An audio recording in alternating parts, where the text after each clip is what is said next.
C'était long, mais c'était bien. Mais c'était long, mais c'était bien. Mais c'était... Salut tout le monde, bienvenue dans ce petit après-séance en mode recommandation qui sera consacré à Cemetery of Splendor de Apichatpong Weerasethakul. Je ne sais pas si ça se prononce exactement comme ça, mais en tout cas, je le dis d'une traite, ce qui est déjà pas rien, hein, on va dire ça. Et Apichatpong Weerasethakul est principalement connu pour avoir réalisé Oncle Boonmee, celui qui se souvient de ses vies antérieures, qui est le film qui a eu la Palme d'Or au Festival de Cannes en 2010, quand Tim Burton était président du jury des longs métrages. Et je vois facilement en quoi Tim Burton a pu être attiré par le côté fantasmagorique de l'univers de Apichatpong Weerasethakul.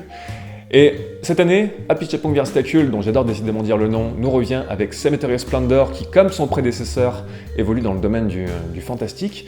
Mais c'est un fantastique traité de manière assez atypique, comme on va le voir un petit peu après. L'histoire, très rapidement, ça se passe en Thaïlande, Apichatpong Weerasethakul est thaïlandais, où des soldats sont atteints d'un mal mystérieux, un mal du sommeil mystérieux. Ils sont couchés dans une école qui a été transformée en hôpital de fortune, et le film va surtout se concentrer sur une dame d'un certain âge qui vient pour s'occuper d'eux, prendre soin d'eux, qui va rencontrer notamment aussi une spirit qui a le don de voir les rêves des soldats endormis. Donc voilà, ça c'est le postulat, et à partir de là, le film va développer une espèce d'errance onirique.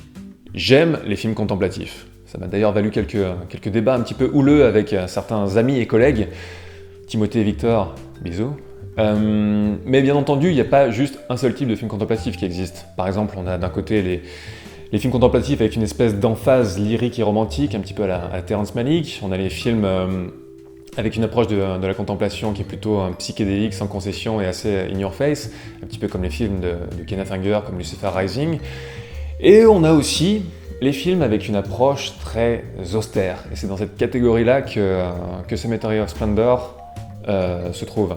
C'est une approche vraiment qui ne prend pas du tout les spectateurs par la main, qui va imposer un rythme qui n'a rien de glamourifié ou rien d'évident dans la manière de l'appréhender, et qui va juste imposer au spectateur en fait de faire l'effort de rentrer dans le film, de faire l'effort d'apprivoiser ce rythme.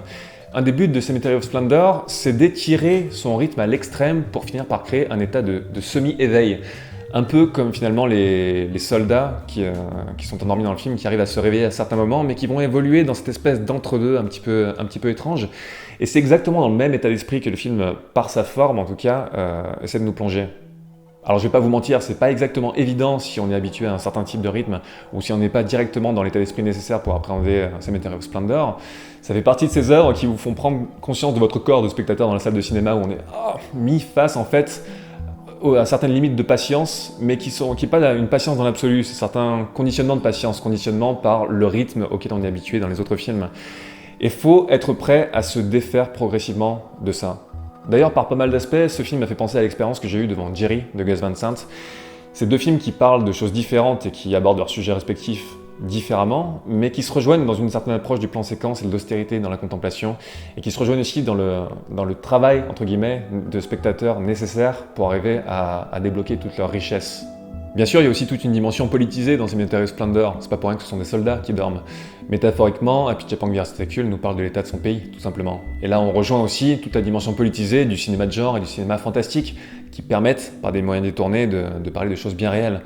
Mais surtout, ce qui m'a frappé dans ce film, c'est son approche atypique du genre fantastique.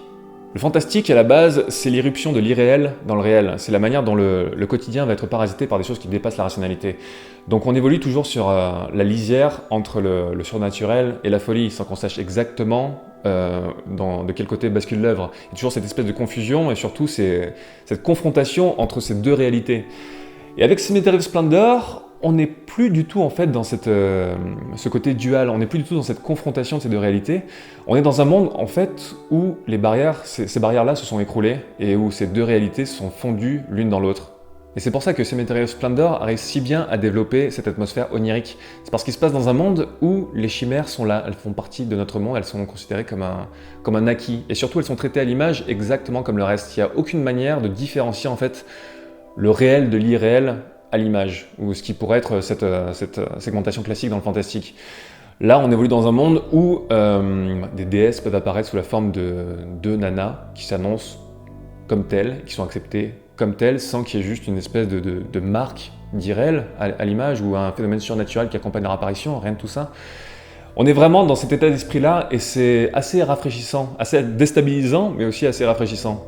Donc voilà, je ne vais pas m'apesantir beaucoup plus pour vous laisser la surprise. Je vous conseille vraiment de donner une chance à ce film pour peu que vous soyez dans l'état d'esprit adéquat pour l'appréhender, parce que gardez à l'esprit quand même que, encore une fois, c'est pas du tout un film de divertissement, en tout cas pas au sens où l'on entend traditionnellement, mais pour peu que vous soyez dans cet état d'esprit pour arriver vraiment à faire l'effort d'investir dans ce film et faire l'effort de débloquer, de révéler sa richesse et tout son imaginaire, vous ne le regretterez pas. Parfois, ça a vraiment du bon de sortir de sa zone de confort, quitte à galérer un petit peu au début.